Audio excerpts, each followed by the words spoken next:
Hello everybody, welcome in the world of Yathartha Viroda. Dhanvantari Nama, myself Kanhaiya Devdaschavan, BMS Final student. So today we are learning about osteology. आता समोर आपल्याला ossification of bone हा एक मस्नो point आहे आणि ते बघूया.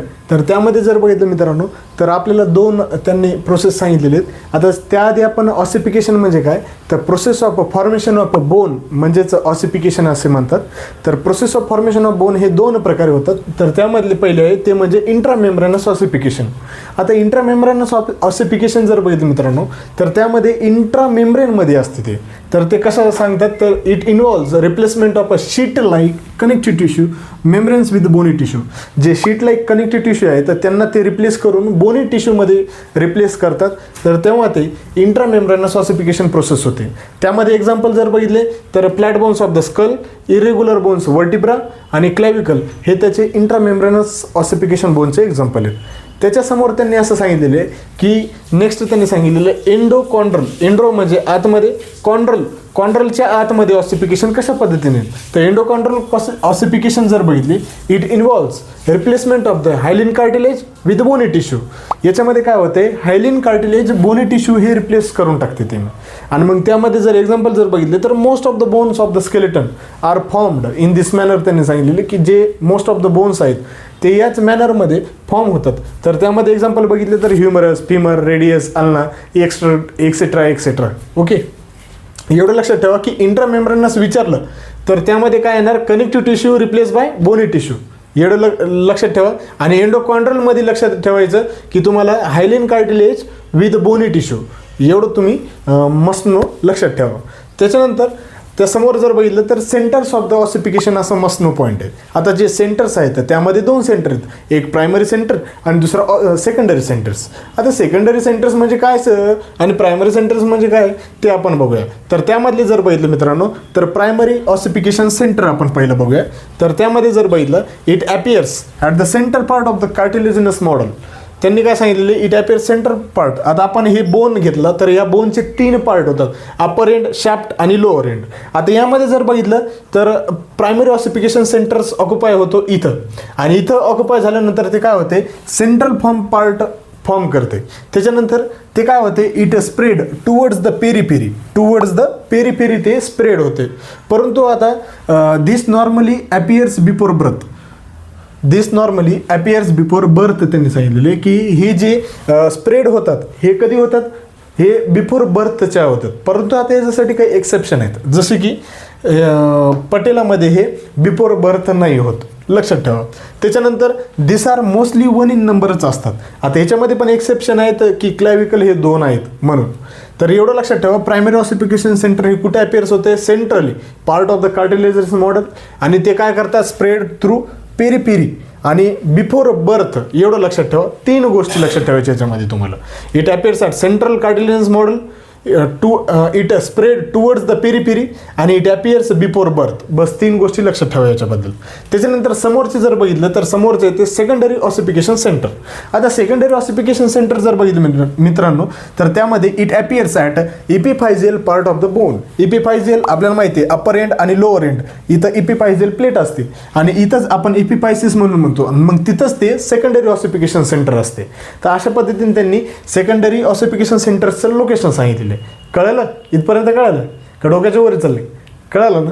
तर समोर बघा, तर ते म्हणतात it spreads towards the centre of the bone. कुठं स्प्रेड होते हे दोघं सेंटर ऑफ द बोन. हे दोघं कुठं होणार, आता सेंटर होणार, कारण की हे सेंटरी स्प्रेड होणार. आणि दिस अपियर्स आफ्टर बर्थ. त्यांनी सांगितलेले हे कधी होते, after birth. Before birth primary ossification centre, after birth secondary ossification centre. इथपर्यंत समजलं. आणि this are mostly more than 1 exception याच्यामध्ये सांगितलेले की हे मोर दॅन 1 असतात, परंतु याच्यामध्ये काही एक्सेप्शन आहेत, जसे की क्लॅविकल हे 2 आहेत आणि जे बाकीचे बोन असतात ते मोर दॅन 1 असतात. तर त्याच्यामध्ये आता यांनी इथं एक अजून एक एक्सेप्शन सांगितलेले की दिस अपियर्स आफ्टर बर्थ, परंतु बर्थच्या पहिले टिबिया फॉर्म होते, हे लक्षात ठेवा. तर अशा पद्धतीने हे प्रायमरी ऑसिफिकेशन सेंटर आणि सेकंडरी ऑसिफिकेशन सेंटर त्यांनी सांगितलेले.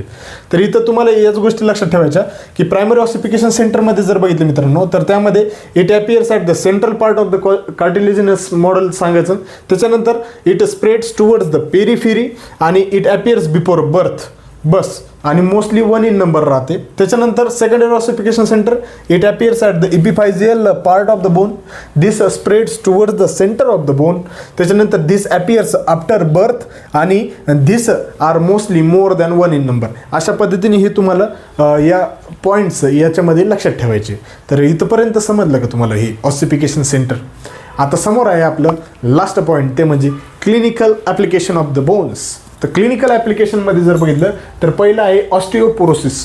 आता हे ऑस्टिओपोरोसिस जर बघितलं मित्रांनो तर हे मोस्टली कॉमन आहे आणि याच्यामध्ये काय होते, बोन मास हे कमी होते, लॉस होते आणि त्याच्यामध्ये फ्रॅक्चर्स होतात. तर तेच त्यांनी सांगितलेलं की it is a most common bone disease in which loss of a bone mass occurs and leads to fractures. हे यामध्ये मोस्टली बोन मास हे लॉस होते आणि फ्रॅक्चर्स हे जास्त प्रमाणात होतात, म्हणून इथं त्यांनी सांगितलेली की ऑस्टिओपोरोसिस.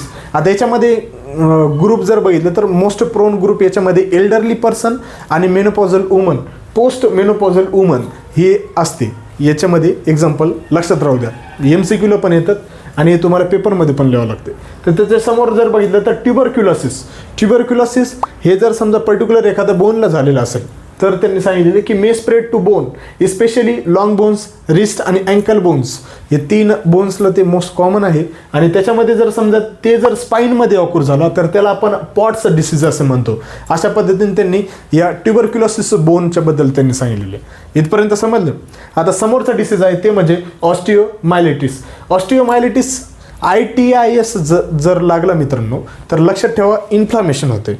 तर आता इथं मायलिनचा अर्थ होतो शीत, तर ते स्पायनल कॉर्डसाठी, परंतु इथं ऑस्टिओ लागलेलं म्हणून ते बोनशी करलेट करायचं आणि त्याचं काय लिहायचं की inflammation of the bone cause by पस फॉर्मिंग बॅक्टेरिया. पस फॉर्मिंग बॅक्टेरियापासून हे फॉर्म होते म्हणून त्याला आपण ऑस्टिओमायलिटिस म्हणतो. इथपर्यंत समजलं. आता समोरचं नेक्स्ट डिसीज आहे ते म्हणजे ऑस्टिओसार्कोमा. आता सार्कोमा हे आपल्याला माहिती आहे, सार्कोमा हे आपण कशाला म्हणतो, कॅन्सर कॉझिंग ऑर्गॅनिझम्स. तर याच्यामध्ये ऑस्टिओ म्हणजे बोनशी रिलेटेड केलेलं आहे म्हणून bone cancer is called as osteosarcoma. इथपर्यंत समजलं. आता त्याच्यासमोर जर बघितलं तर ग्रोईंग एंड सांगितलेले आहे. आता हे ग्रोईंग एंड हे मोस्ट कॉमन कॉज आहे बघा. तर याच्यामध्ये काय होते, इंजुरी किंवा infection of the lower ends. Growing ends जे असतात अपर अँड लोअर यंग एजमध्ये होते आणि त्यामुळे काय होते की स्टंटेड ग्रोथ होते. स्टंटेड इन ग्रोथ हे लक्षात ठेवा. आपण मराठीमध्ये याला खुरंटलेली वाढ असते म्हणतो, म्हणजे जिथपर्यंत वाढ व्हायला पाहिजे होती तिथपर्यंत वाढ झालेली नसते, म्हणून त्याला आपण ग्रोईंग एंड असे हे डिसीज त्यांनी सांगितलेले. त्याच्यासमोर येते ऑस्टिओ आर्थरायटिस. पुन्हा ITIS लागलं तर इन्फ्लामेशन. आता इथं degeneration of the articular cartilage that lacks perichondrium. जे आर्टिक्युलर कार्टिलेज असते त्याच्यामध्ये पेरिकॉन्ट्रियम ते लॅक करते, म्हणजे त्याच्यामध्ये ते ऑक्युपाय होत नाही आणि त्याच्यामध्ये डिजनरेशन ऑक्युर होते, म्हणून इथं आपल्याला ऑस्टिओ आर्थरायटिस होते. आता हे कोणत्याही बोनला असू शकते, हे आर्थरायटिस कोणत्याही बोनला होऊ शकते, एवढं लक्षात ठेवा. त्याच्यानंतर फायब्रस डिस्प्लेशिया. आता फायब्रस डिस्प्लेशिया जर बघितलं तर excessive growth or swelling of bone is known as fibrous dysplasia. Excessive growth होईल किंवा स्वेलिंग ऑफ बोन होईल त्याला आपण फायब्रस डिस्प्लेशिया असं म्हणतो. त्याच्यानंतर ॲक्रोमिगाली जर बघितलं तर over growth of the bone due to hormone of the growth hormones. एवढं लक्षात ठेवा की over growth of the bones it is cause by excess productions of the growth hormone. Growth हार्मोनमुळं जास्त प्रमाणामध्ये वाढ जर झाल्या तर त्याला आपण ॲक्रोमिगाली म्हणतो. एवढं असं त्यांनी या डिसीजबद्दल सांगितलेलं आहे. इथपर्यंत समजले का. आता 2-3 डिसीज राहिले ते बघूया. आता समोर आपल्याला ऑस्टिओमॅलेशिया हे डिसीज बघायचे. ऑस्टिओमॅलेशिया हे जर बघितलं मित्रांनो तर हे मोस्टली लहान बाळामध्ये होते आणि याच्यामध्ये काय होते की जेव्हा समजा मिनरलचं इंटेक आपण कमी करतो बाळामध्ये तेव्हा हे मोस्टली फॉर्म होते.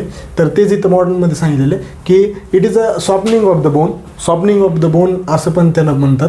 त्याच्यानंतर lack of mineralization of bone leads to osteomalacia and rickets. जेव्हा समजा लॅक ऑफ मिनरलायझेशन होईल तेव्हा हे रिकेट्स किंवा ऑस्टिओमॅलेशिया हे फॉर्म होतात. आता त्याचेच एक्झाम्पल जर बघितलं त्यामध्ये तर विटॅमिन डी आणि calcium deficiency are the main causes त्यांनी सांगितलेले की विटॅमिन डी आणि कॅल्शियम डिफिशियन्सी हे जर समजा कमी प्रमाणात सेवन केलं तर त्यामध्ये लहान बाळामध्ये ऑस्टिओमॅलेशिया हे फॉर्म होते. तर समोर नेक्स्ट डिसीज येते ते म्हणजे पेरिऑस्टियम.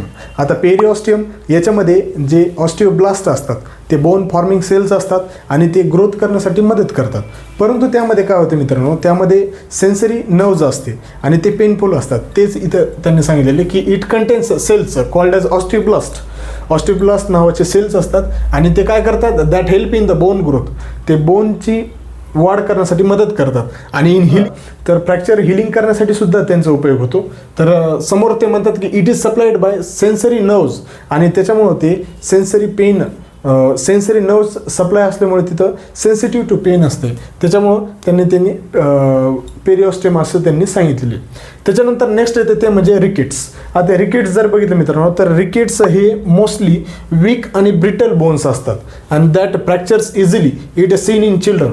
हे एवढे म्हणजे कमजोर असतात की हे जर समजा आपण हातानं मोडले तर ते तुटून जातात, एवढे ते वीक असतात आणि ब्रिटल असतात. त्यामुळं याच्यामध्ये जर बघितलं तर हे मोस्टली डिफिशियन्सी ऑफ व्हिटॅमिन डीमुळं होते. तर लहान बाळामध्ये जेव्हा समजा आपण व्हिटॅमिन डी ची कमतरता भासली तेव्हा हे रिकेट्सचं फॉर्म होते, एवढं लक्षात ठेवा. त्याच्यानंतर समोर जर बघितलं तर achondroplasia. Achondroplasia it is a genetic disorders that results in normally short, abnormally short stature, example circus dwarfs. ते it is a genetic disorders आहे अकॉन्ड्रोप्लॅशिया. आता हे मोस्टली तुम्ही सर्कसमध्ये बघितलेले असेल की जे डॉर्फ असतात त्यामध्ये काय होते की त्यामध्ये जे लॉंग प्लेट्स असते आपली, जे समजा ग्रोथ प्लेट असते ते त्यामध्ये ॲबसेंट असते आणि ते जेनेटिक डिसऑर्डर असल्यामुळे त्यांना ते जे समजा वाढ व्हायला पाहिजे होती ती वाढ व्यवस्थित होत नाही. तर तेच इथं त्यांनी सांगितले, it means without cartilage formation, त्यांच्यामध्ये कार्टिलेज नसते हे लक्षात राहू द्या. आणि long bones will be shorten, जे लॉंग बोन्स असतात ते शॉर्टन होतात का, कारण की त्यामध्ये growth plate at junction of the diaphysis आणि इपिफायसिस इज डिफेक्टिव्ह असते. ग्रोथ प्लेट जी डायफॅसिस आणि इपिफायसिसची जंक्शन आहे ती इथं डिफेक्टिव्ह असते, म्हणून त्यामध्ये अकॉन्ड्रोप्लॅशिया हे फॉर्म होते, एवढं लक्षात ठेवा. आता इथपर्यंत समजलं का. आता लास्ट एक शेवटचं आहे ते म्हणजे सेसमॉइडेटिस. सेसमॉइडेटिस ITIS लागला तर इन्फ्लामेशन, एवढं लक्षात ठेवा. इन्फ्लामेशन कशाचा, तर सेसमॉइड बोनचा. Inflammation of the sesamoid bone is called as sesamoiditis. इथपर्यंत समजलं का. आता हे सर्व होतं ऑस्टिओलॉजी. आता हे मोस्टली बेसिक असते मित्रांनो, आणि हे जे समोरचे जे बोन्स आहेत ते शिकण्यासाठी हे इम्पॉर्टंट चॅप्टर आहे. त्यामुळं जर व्हिडिओ जर तुम्हाला जर व्यवस्थित समजलं नसेल तर व्हिडिओ पुन्हा बघा आणि कन्सेप्ट क्लिअर करून घ्या. तर इथपर्यंत तुम्ही लक्षपूर्वक बघितलेलं असेल तर तुमचे नक्कीच कन्सेप्ट क्लिअर झाले असतील. आता समोरच्या व्हिडिओमध्ये आपण क्लॅविकल बोन घेऊया. तर इथपर्यंत व्हिडिओ कसा वाटला ते नक्कीच कमेंटमध्ये सांगा, आणि जर व्हिडिओ नक्कीच आवडला असेल तर लाईक करा, शेअर करा आणि सबस्क्राईब करायचं विसरू नका. Thank you very much.